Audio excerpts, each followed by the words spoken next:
Hey everyone, welcome to another episode of Around the Bird Bath, episode number 22. And tonight we're talking about a disappointing hard loss at Texas A&M and College Station. Not hard because of the margin of defeat or, getting ran out of College Station just the way it happened. Really looked like UTSA for the second consecutive year was going to go into College Station in early April on a Tuesday and take one from the Aggies. A much different team this year around than last year. Last year A&M kind of got off to a slow start, similar to how UTSA got off to a start this season.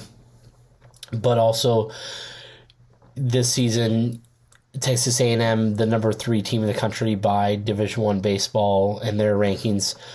So I think this year a lot more just kind of, we'll see what happens. It's a Tuesday game, and maybe they'll go in there and upset them and surprise them, and they almost did. Got about as close as you can without actually winning the game. A lot of good things to take away from it moving forward. I think a lot of things that this team can look back on tonight and grow from and continue to take with them for the rest of the season. And we'll talk about those things. But before I do that, want to just give a thanks to all of those who support us on Patreon. Appreciate your support and the opportunity that gives us at Alamo Audible and myself to bring you content like this. A lot of good things coming your way. Have the next Where Are They Now scheduled. Have been trying to get it for a little while, but then with the guests, just have had myself and the guests a little bit of schedule conflicts trying to get all that lined up. So going to be recording that very soon, probably this week, hopefully, and then get that out to you sometime this month. I know Jared and Adrian are working on a lot of things too for Patreon, but then also too working on things in the store. Just released the Los Muertos line again for Fiesta, and so some exciting merchandise items with that and some new items, so definitely check that out at the store, and then check out the new hats and all the new merch that is dropping on alamoaudible.com at the store.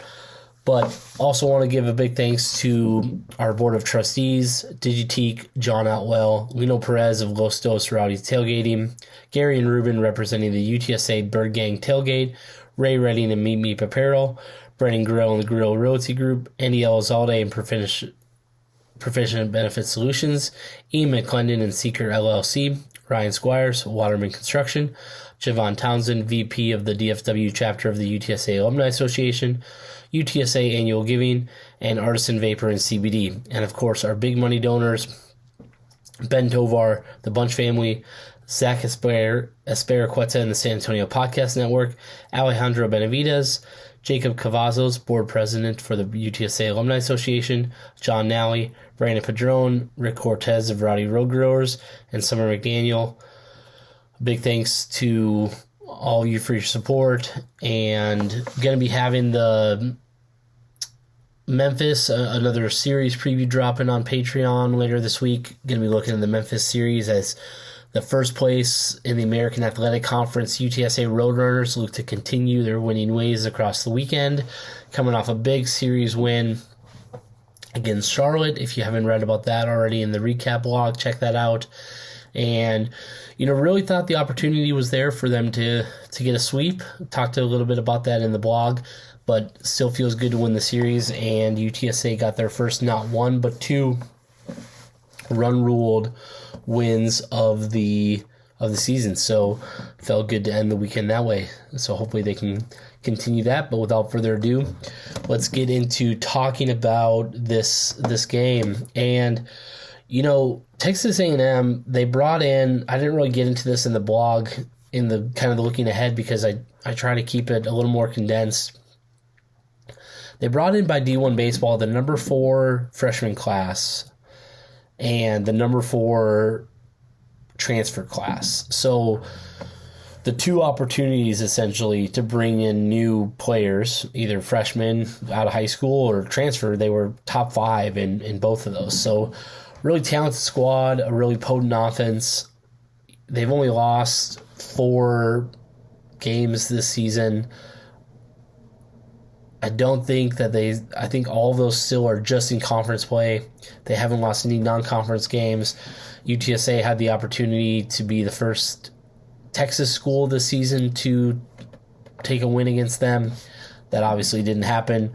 I don't know if I said the final score yet. Texas A&M won 6-5. They hit a walk-off home run in the bottom of the ninth. We'll get to that in a minute. But I've just a really solid squad, both offensively, but then from the mound, and saw that a little bit tonight.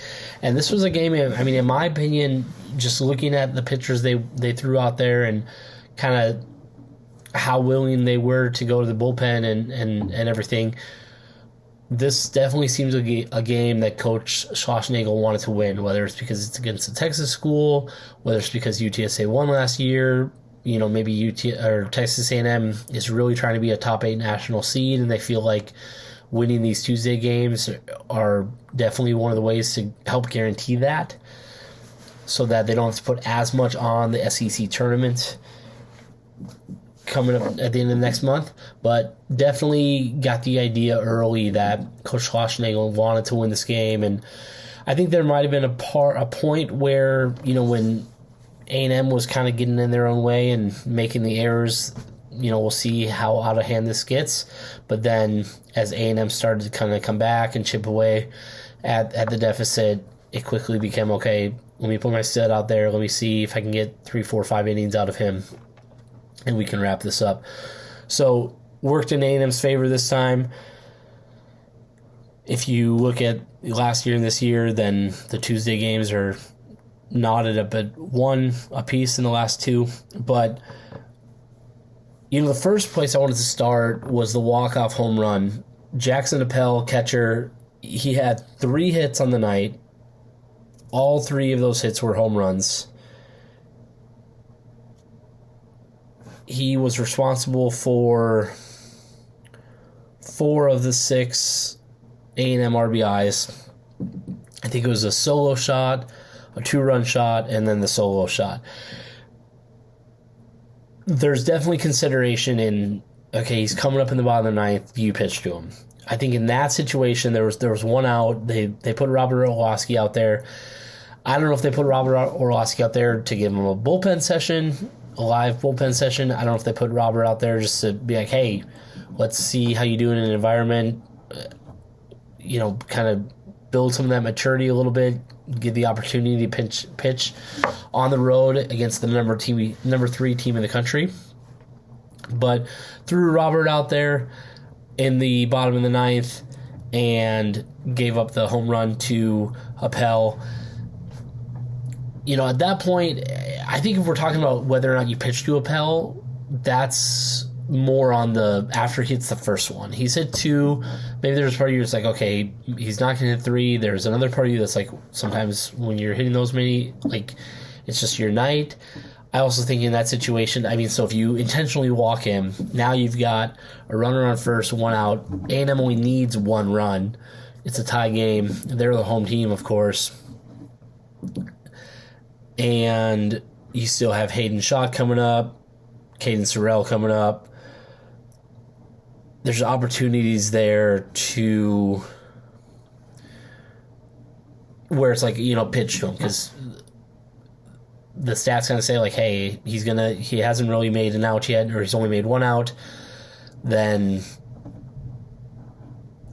maybe the odds are in our favor, we can get him out. Obviously that wasn't the case, and sometimes that's just how the cookie crumbles and how it goes. So I don't hate the decision to, I don't know if I'd say there's anything wrong with the decision to pitch to him in the ninth. I'm more curious about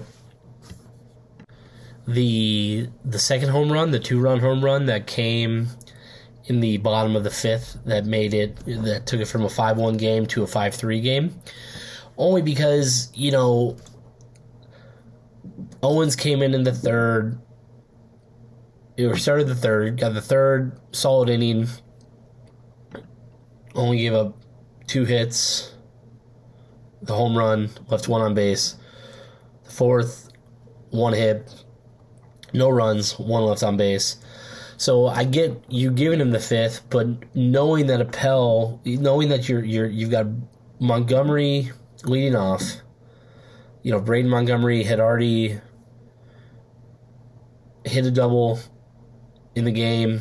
Dangerous player, possibly A&M's best player.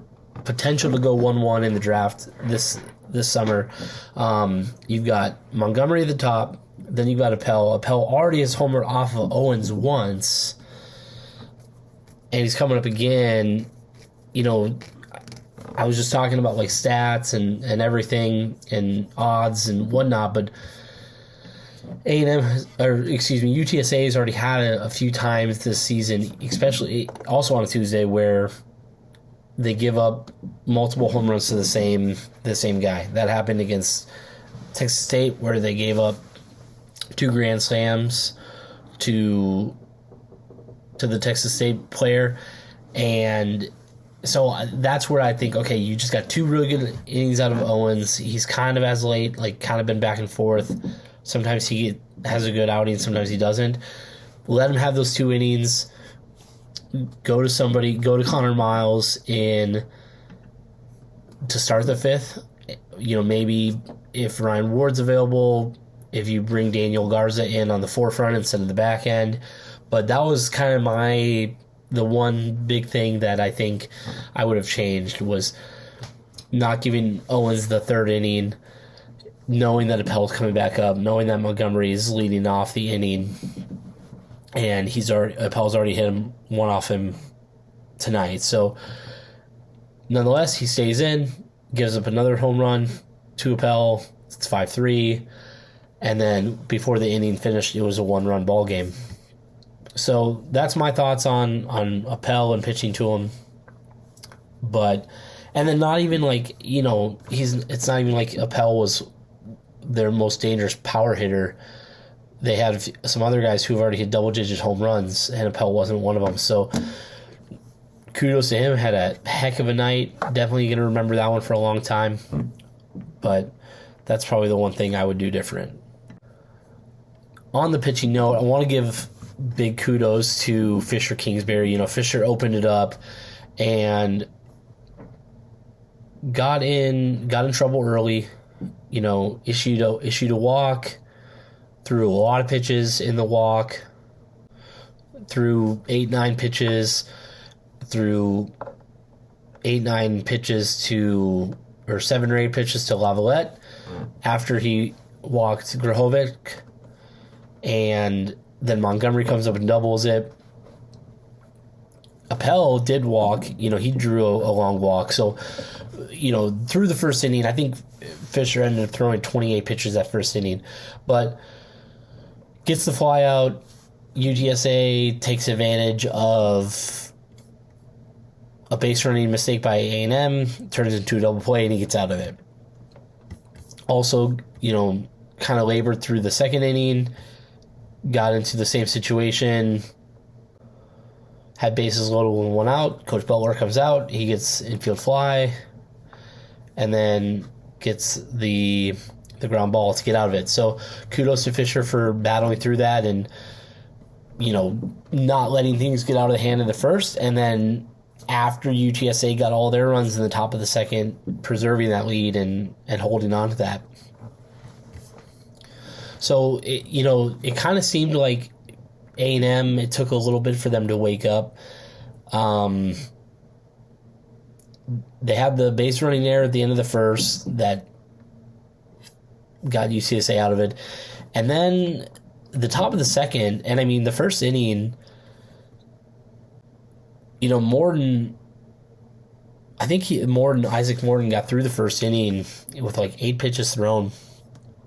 And then started second, just something changed. I don't know if it was the longer bottom half of the first that got him out of his groove, but Brock Palmer drew a walk, Tausig drew a walk, and then Lorenzo Moresi lays down a good bunt. And so, if you look at the box score, all in all, A&M made 4 errors, and 3 of those came in the second inning. But even on that bunt, it looked like Moresi was going to beat it. Maybe the throw gets away, and so that's where, that's kind of what affects, the trickle down and everything. And who knows if they get 4 runs, if those runners don't advance in that fashion. But it's not like it was, there's one of the errors was in the third inning, and it just went under the second baseman's glove.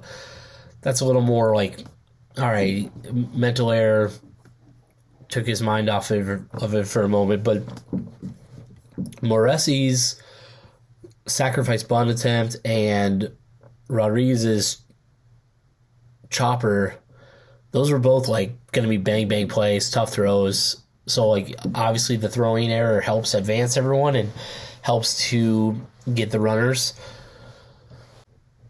But UTSA still put the ball in play, still made something happen, and still just chipped away and just kind of did what they needed to. So they jump out to the big 4-0 lead, also on the helps of Olivo. Olivo, two hits, 2 singles, 2 RBIs, one CNI single, and the other was kind of a infield single in the gap at shortstop, and just deep enough that Olivo could beat the throw, and both coming on 2 outs. So clutch moments by Olivo there. A lot of times we see his bigger moments coming with the power, maybe a double in the gap, the home run. But this time using the single to do just enough and kind of had that lead for UTSA. The other thing that I was a little surprised about, and I think it was more they didn't want to totally burn him, because he threw 40 pitches on Saturday, Ruger Riojas, and so they brought him in for the 6th and 7th. I really thought he was going to go at least the 8th. He only threw 20 pitches through those first 2 innings that he threw in relief. Only gave up 1 hit, 1 strikeout. Maybe there was something with the lineup they saw that they weren't sure about, but probably more so they didn't want to burn him for Friday with the long pitches on Saturday and just let him rest and have him available on Friday if needed. But good stuff from Ruger. He was getting good swing and misses, good soft contact, and came in at a point when things were starting to kind of get a little dicey. Owens and Miles together kind of allowed those 4 runs. They were all 4 were charged to Owens, but Ruger came in, kind of settled it back down again. I think maybe the plan was if he can just kind of get it back to a sort of calmness, then if UTSA can get the bats going again, then they can give the insurance and they can bring Garza in and close it out. And they still brought Garza in, and in his 1 inning of work, just 1 hit, 1 run, 1 walk, and that was he gave up the walk, and then Sorrell tripled to right center. That was where it was kind of in the gap, just out of Tausig's reach, and he dove for it, trying to make a big play. It's hard to tell on the TV, the angles and everything from how JT is approaching it and going after it versus what us as the viewer is kind of seeing on TV. So I think probably just how it was definitely in the gap. I think Camarillo scores regardless. I don't know if Sorrell gets a triple if JT kind of lays up a little bit. But, big kudos to Garza in that moment. Comes back after Sorrell gets the triple, gets a strikeout looking on 3 pitches, and then has a 2-2 count that results in a strikeout swinging and a 3-2 count to Lavalette that results in a strikeout looking. So 2 strikeout lookings. And, Lavalette walks, then Brady Montgomery's coming up, Appel's coming up, and it ended up working out in A&M's favor anyway, but if anything, it sent UTSA to the 9th with the game still tied. So big moment by Garza there to regroup and kind of settle back in, and maybe the best 3-batter outing he's had all season. So hopefully he can build on that and continue to bring solid stuff from the mound. Despite and baseball is the type of game, right, where you're gonna have different ways you win, different ways you lose across a weekend, across a week, and tonight, UTSA only walked 3 times, but they got hit by the pitch 3 times. So 6 free passes. They left 7 runners on base. The sore spot of the box score is only 5 hits from 4 different players. So Mason Lytle had a hit. Olivo, we talked about him. He had the 2 hits. Hector Rodriguez had the hit. That was the single, the chopper. They ruled as a hit and then also marked the error. And then Zane Spin had a hit. Really just so Caleb Hill, he did get hit by a pitch, but no hits for Hill, 2 strikeouts. One was pretty questionable. It was the one in the 9th, I believe. I really thought he checked his swing. I didn't think he went. I saw from the center field camera from behind the pitcher, and then I also was able to see another angle of it, and I didn't think he went, but nonetheless, the appeal down to third base umpire said he went, and so 0 for 3 night for Hill. But then middle of the lineup, Matt King, Brock Palmer, James Tausig, and Lorenzo Moresi don't provide any hits. So that's a hard spot, and you're gonna have those types of games. And UTSA was hitting the ball really well the past 2 games. So maybe it's just baseball and the rules of baseball that everything balances itself out.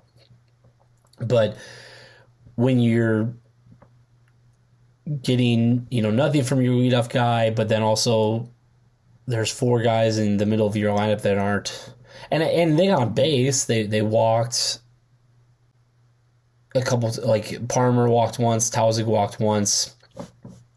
So it's not like they didn't get on base at all. But when you're having a hard time hitting, Olivo was the only one with a multi-hit game. Really hard to put something together when you're not getting that chain hitting and kind of that back-to-back-to-back hitting. And then when 3 of your 4 guys that get hits only get 1 hit themselves, then it's really hard because now you're kind of depending on those walks. And I don't want to take anything away from the walks. UTSA at times can be very patient in the plate, and that pays off. It seemed like they were kind of sitting on the fastball, but then the slider from mostly Cortez, Peary a little bit, who came in before Cortez, but Peary and Cortez combined over 5 1/3 innings to record 10 strikeouts and just 1 walk and 2 hits. So Cortez's was much more nastier, but the slider was just... And I'll say this about the fastball slider for tonight. Depending on how that's coming out of Cortez's hand, if it's looking fastball initially and then it changes, that's really hard to pick up as a batter, of course. So all I know is based on where the slider was ending up, there was very little you could do with that, and he was hitting that corner and getting that call, making it, his command was right there where it needed to be. Maybe a couple times those zone got a little wide for him, but that's what's tough is when you know he's in that spot, and as a hitter you're just trying to make contact and battle and stay alive. There's little you can do there to when he's hitting it that well. So kudos to Cortez on that, but also just not a great day at the plate for the Roadrunners. 13 total strikeouts. Everyone except Olivo had at least one strikeout, and 4 different players had more than one strikeout, and that's hard too because, not getting the hits is one thing, but if you're not hitting it deep enough for a sac fly or a tag up and the ball's not getting put in play, there's not much you can do with that. So unfortunately for the hitting, just one of those nights. But at the same time, we're still talking about a game that UTSA was tied going into the last inning, had an opportunity in the ninth at the top of the lineup to make something happen. Cortez came and shut things down and finished it off, but it's not like this was a game where they were down 9-2 and they get 2 extra runs or 3 extra runs to make it 9-5 and they still lose by 4 or 5. They were leading for most of the game. A&M tied it up in the bottom of the 8th and then won in the bottom of the 9th. So through the first 7.5 innings, UTSA had the lead. And on another night, the bats are a little more awake and they can, really put the boot on A&M early, even more firm when A&M struggling the way they were in the field with those errors. Maybe we're talking about a different outcome.